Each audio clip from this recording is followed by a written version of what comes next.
What's up guys, my name is Sankus, and in this video I want to show you how to create a snare all inside Serum. So there's no external processing happening here, this is all just within the patch, and it sounds like this.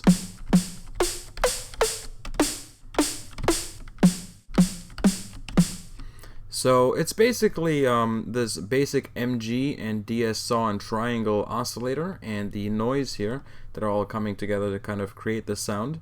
The basic MG is being pitched on the coarse pitch here with this LFO1 set to envelope, so really fast pitch attack. It's very quick. If you remove this second oscillator and the noise, it sounds like this by itself.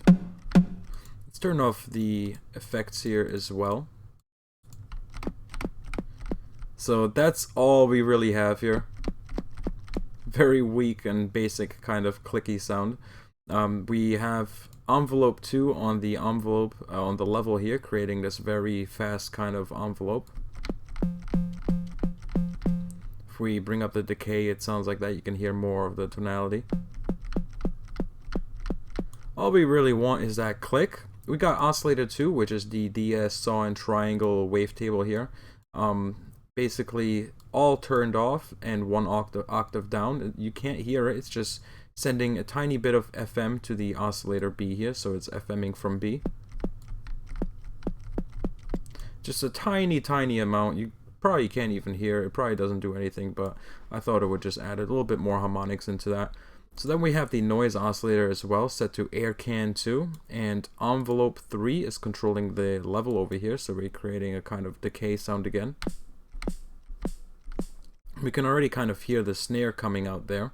Now what really makes this happen a lot more is some distortion, so we've got the drive and the mix up all the way.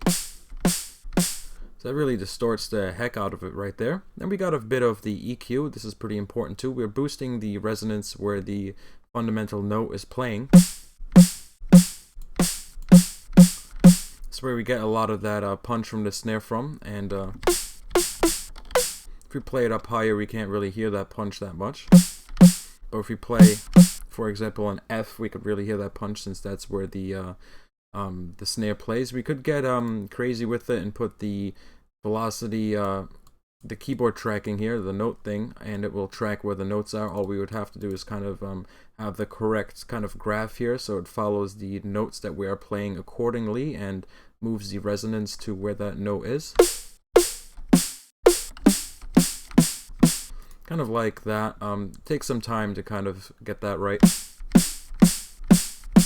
But then we also have some compression here. Basic settings, I think I brought the ratio up. Actually, I think that's default. Basically brought the attack up a bit and the release up a bit and the gain up a bit.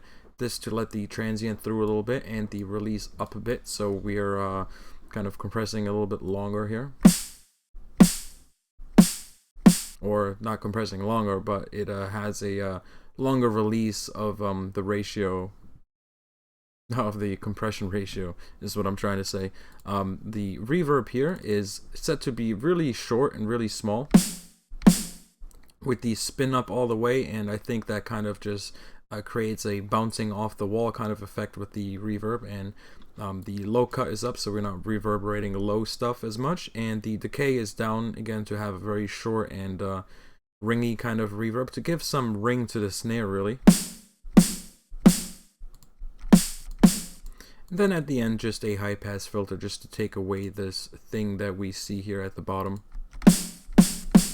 all those frequencies that we don't need, just to kind of tame those a bit and focus the sound a bit more.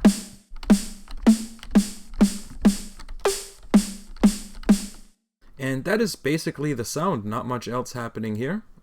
We covered the noise, the oscillator, so yeah, that's pretty much the sound. Very simple sound, very easy to make, and I hope you guys enjoyed this video, and with that being said, I hope you guys have a great day.